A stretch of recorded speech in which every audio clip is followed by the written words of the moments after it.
The silence lasted for long minutes. The wind moved through the ruins, whispering the name of God. When I opened my eyes, the light that once embraced me was gone. The kingdom had fallen silent, and before me stood a world, broken and gray. I rose from the ashes of what was once holy. The cities were dead, their steel bones reaching toward a darkened sky. Dust and memory filled the air. And then, I walked, searching for a sign.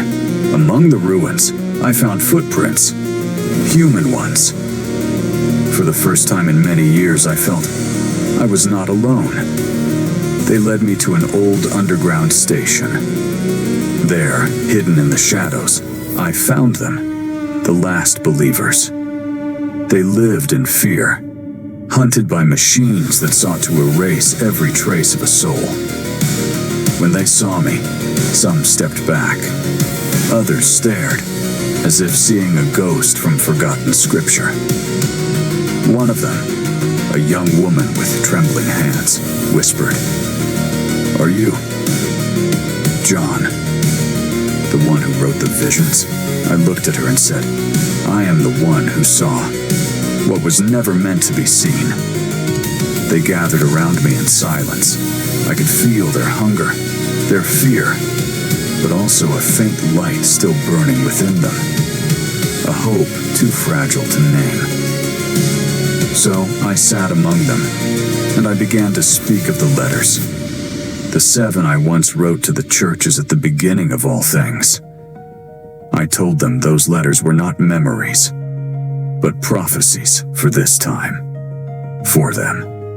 I spoke of Ephesus, who lost its first love, of Pergamum, who bent to the power of the world, of Sardis, who lived yet was dead, and of Laodicea, lukewarm, blind, and proud.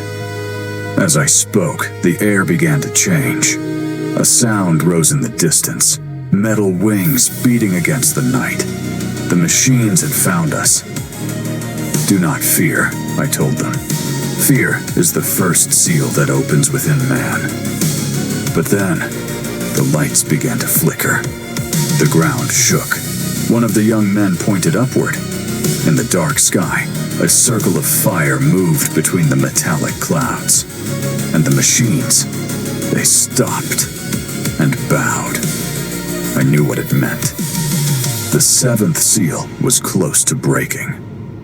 I looked at the group and said, "The letters have been written, but the last one has yet to be read."